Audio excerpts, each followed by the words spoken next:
Vídeo rápido sobre Auren Energia, com código de negociação AURE3 na Bolsa de Valores brasileira. Empresa essa que, desde que deixou de ser a CESP, ofereceu um retorno negativo de mais de 6% aos sócios, enquanto no mesmo período nós tivemos um retorno de 7% do Ibovespa, principal índice brasileiro. Trazendo isso para o mundo real, um aporte inicial de apenas R$ 1.000 na companhia diminuiu para R$ 936. Sempre lembrando que na parte de baixo de todos os vídeos eu deixo uma lista de indicação de livros que você tem que obrigatoriamente estar lendo antes de investir em alguma ação, antes de entrar no mercado de capitais. A gente fez o estudo do relatório trimestral dela e de lá para cá a empresa não para de cair. A gente já fala de uma queda de 2 dígitos em 2024 e muitos de vocês deixaram nos comentários o que está acontecendo com a Auren, por que dessas quedas, por que a empresa só cai e o que vai acontecer com os dividendos. E eu já quero começar com os dividendos. Infelizmente, ponto de maior atenção da companhia, eu falo como sócio, como alguém que carrega essa empresa há mais de 10 anos, e esse, sem dúvida alguma, é o motivo errado para você se tornar sócio, e eu já quero começar o vídeo dessa maneira. Caso você tenha sido atraído para a Auren porque você ouviu falar bem da empresa, caso você tenha sido atraído para a Auren porque você observou o dividend yield dela atual, a minha sugestão é que pare, repense um pouco, estude mais a companhia, saiba o que ela faz, faça parte da comunidade Value Investing também, afinal de contas estudar nunca fez mal a ninguém. Isso tudo porque esses dividendos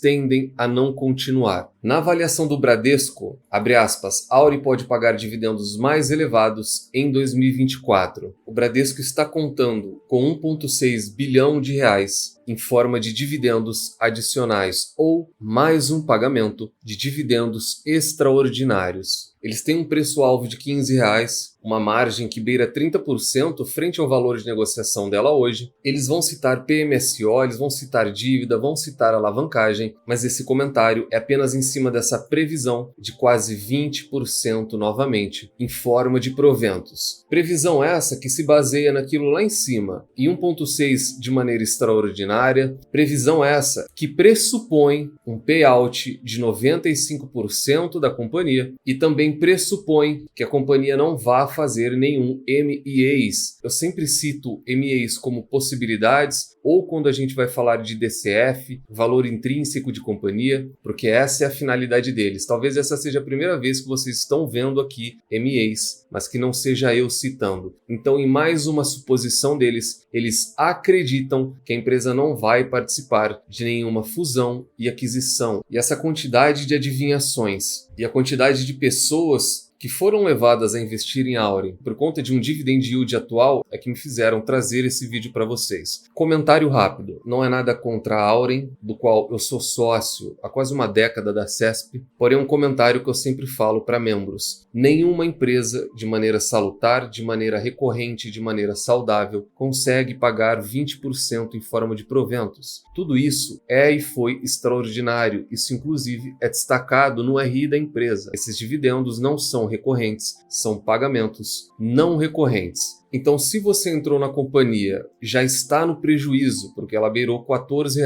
inclusive no momento que o Barsi comprou a companhia. Hoje a gente já fala de uma cotação que testou R$ 11.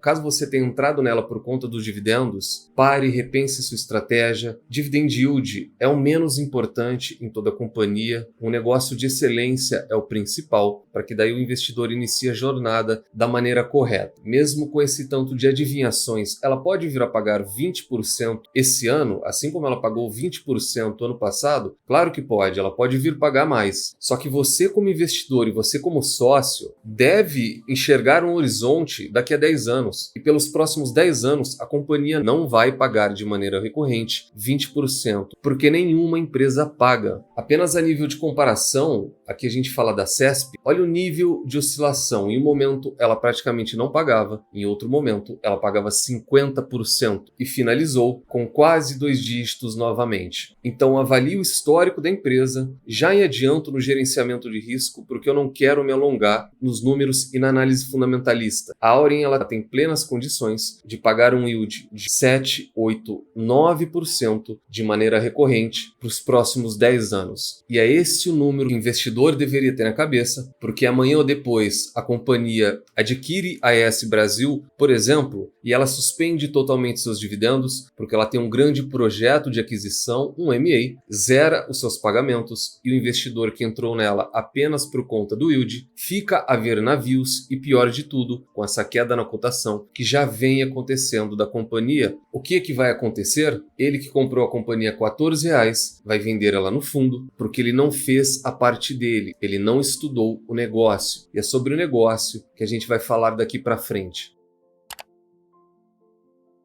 O Auren Day foi um evento muito interessante, comentários da diretoria, perguntas de fora. Só que em cima disso, eu quero ter um debate de matriz energética e a minha opinião para o setor como um todo. Quais são os temas recorrentes nas conversas com investidores? Em 2023, preço de mercado e expansão sobre oferta estrutural. Em 2024, quais foram? Preço de mercado, expansão de oferta, renovação de concessões de distribuição, leilão de reserva de capacidade. Esse é interessantíssimo, a gente já vai falar dele. Abertura de mercado livre e modernização do setor elétrico. Quais são os pontos de maior impacto e mais relevante para o momento atual do setor elétrico, não apenas dela, e para o futuro do setor elétrico? A gente fala de preço de mercado, a gente fala de expansão da oferta, que já é uma realidade. Nós falamos de abertura de mercado livre, que é algo que só está engatinhando, e nós falamos de reserva de capacidade. Esses números são do SIN, Sistema Integrado Nacional. Quando a gente fala de geração, há 8 anos atrás, nós tínhamos uma capacidade de 157 gigawatts e hoje nós temos 241 gigawatts. As hidrelétricas, e esse é o meu comentário de hora em diante, elas sempre corresponderam à maior parte. E de lá para cá, elas são praticamente estáveis. Por quê? Hidrelétrica é uma matriz energética que você não constrói da noite por dia, como você constrói painéis solares, como você faz com a eólica e qualquer outra. E hoje, essa participação de hidrelétricas já caiu para menos da metade. Só que mesmo sendo menos da metade da capacidade de geração, dentro do perfil de geração de um dia no Brasil, as hidrelétricas ainda são responsáveis por quase tudo no nosso país. E dentro de um programa de expansão, como vocês já entenderam que hidrelétricas, as que foram construídas,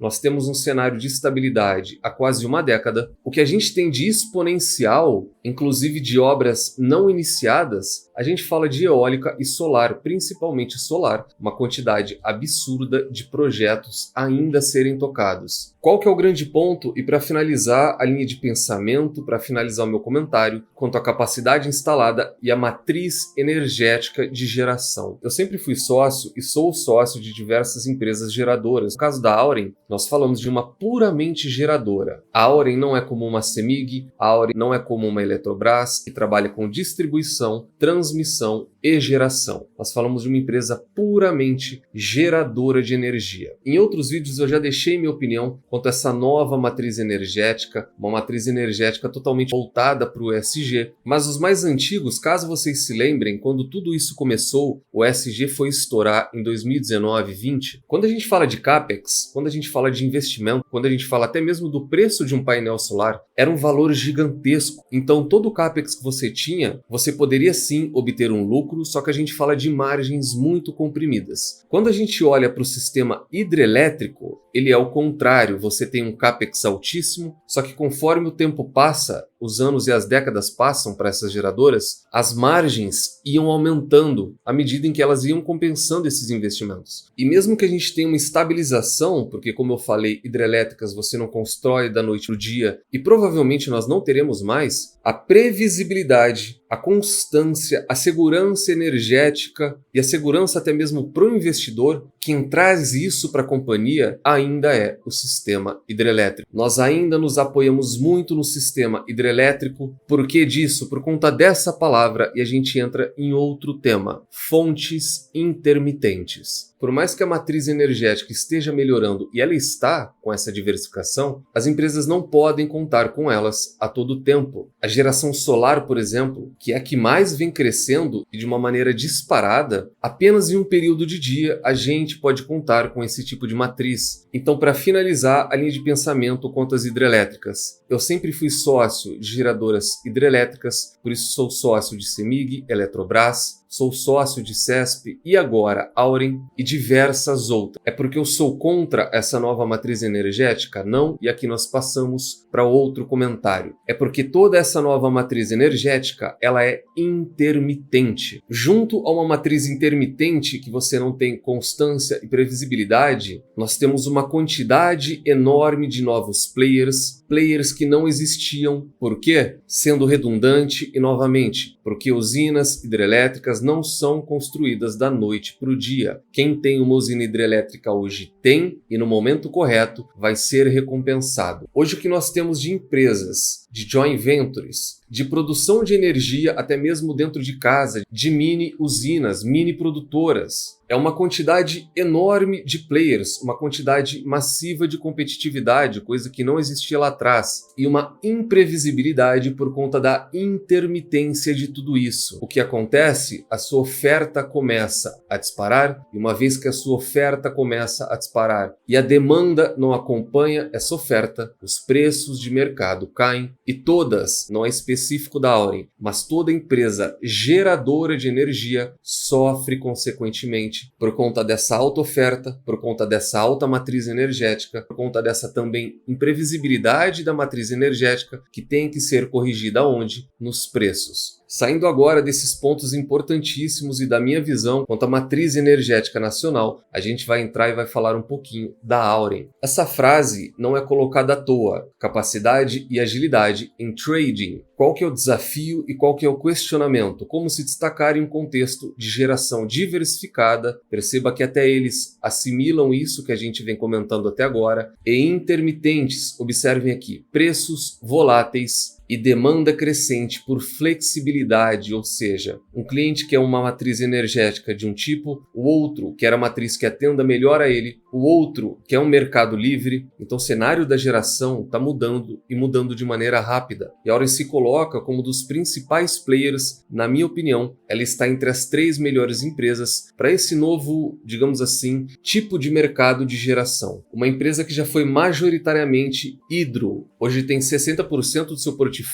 vindo de hidrelétricas, e o que a empresa e a gestão vai buscar é um portfólio ótimo na visão deles, que é uma capacidade 50% instalada hidrelétrica, 30% eólica e 20% solar. Comentário rápido: essa linha de pensamento é uma coincidência, eu ainda não tinha olhado para os números do Investor Day, porém mesmo em portfólio ótimo, os gestores ainda enxergam a segurança, a constância e a previsibilidade do hidro de maneira muito necessária. Por mais que eólico e solar cresçam, e são os maiores projetos energéticos do Brasil hoje, é eólico e solar. Dentro de um portfólio ótimo, o hidrelétrico ainda é mandatório. Mais um ponto: como atender o cliente de forma rentável e eficiente em um mercado pulverizado e em rápido crescimento. Em outras palavras, isso corrobora com a minha ideia que eu já trouxe para vocês. Como atender o cliente em um mercado hoje já pulverizado, você não tem tanto monopólio como existia antigamente. Hoje nós temos dezenas de empresas, cada uma na sua linha de atuação, e em rápido crescimento. A toda hora e a todo momento surge uma joint venture, surge uma nova parceria, surge um novo player. O que isso acarreta? Toda empresa tem que atacar as suas margens. Então, qual é o desafio em um mercado competitivo de rápido crescimento? Como ainda ser rentável? E por isso a Auren vem tendo projetos, joint ventures, parcerias. Ela está muito mais maleável para esse mundo muito mais dinâmico que a gente tem. E aqui eles finalizam o Investor Day. O que o BTG achou de tudo isso? Eles reiteraram a recomendação de compra com preço-alvo de R$ 15 por ação. Pontos de destaque aqui, eles vão falar da capacidade de produção, eles vão citar a produção hidrelétrica da empresa, uma visão até mesmo otimista da empresa, onde eles não acreditam que esses preços baixos de mercado persistam nos próximos anos, que o setor foi e vem sendo inundado sim por questões pontuais. Não só esse PL, nós temos diversos outros, principalmente por conta da má regulamentação. Já trouxe para vocês que isso daqui é uma preocupação gigantesca que eu tenho, já vivi isso há quase 20 anos atrás, e a necessidade de redução de custos para consumidores, o que não vai acontecer. A gente tem tanto na DRE quanto em todos os outros dados um histórico muito baixo, aquilo que surge aos olhos é um yield acima de 20%, mas saindo dos números dela, indo para os números da CESP, do qual a gente vai conversar agora, a gente também percebe essa alta oscilação por conta de pagamentos extraordinários.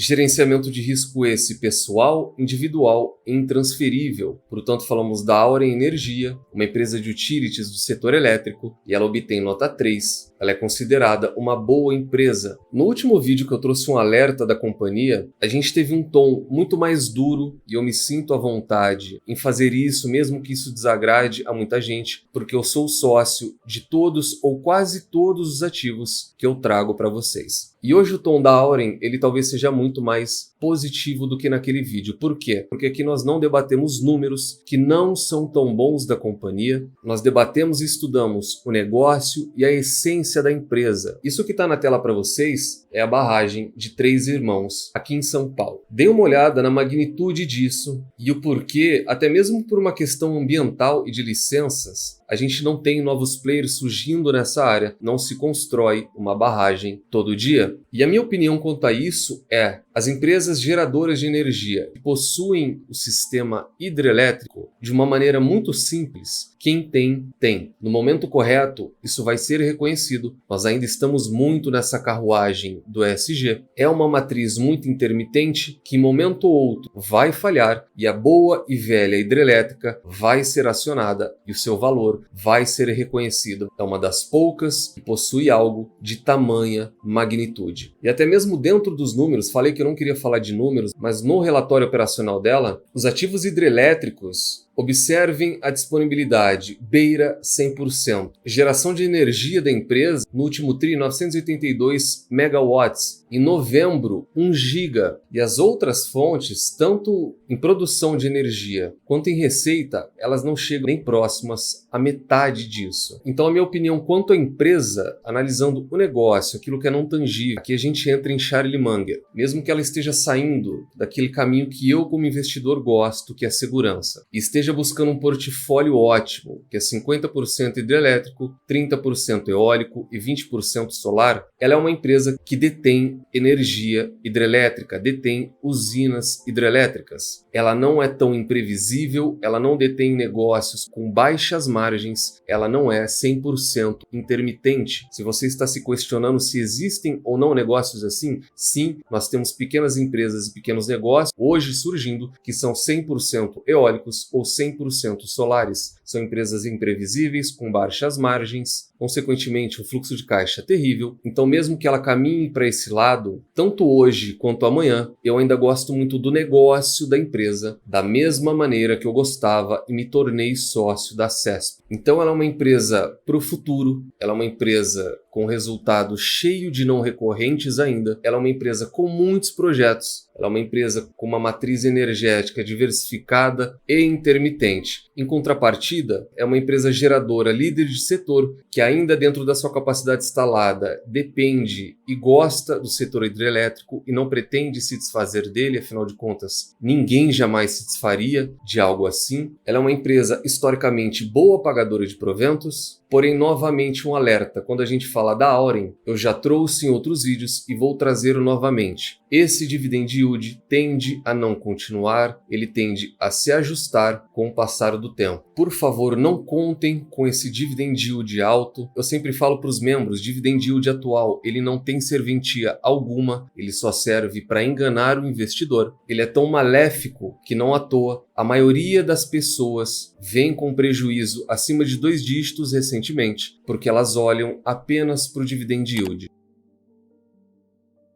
Esse vídeo ficou interessante porque a gente teve um debate no Sistema Nacional, a gente estudou a matriz energética, não só da empresa, mas do país como um todo. Fugimos um pouco daquela análise fundamentalista que eu sempre gosto de fazer. E além de tudo, deu para colocar minha visão para o sistema como um todo e também para a companhia. Muito provavelmente quem não entende da matriz energética, quem não entende como funciona o mercado, a questão de oferta, a questão de preços, sem dúvida alguma, vai sair daqui um investidor pelo menos um pouco melhor. Deixa no comentário se gostaram ou não, se são sócios ou não da companhia. Nunca se esqueçam das 3 chaves do sucesso. Encontre excelentes empresas a preços atrativos, com uma excelente gestão e nunca mais as vendam. Tranque as 7 chaves, o Valor Investing foi e ainda é a melhor maneira do investidor pequeno individual multiplicar o seu capital na Bolsa de Valores. Nos vemos no próximo vídeo e até lá.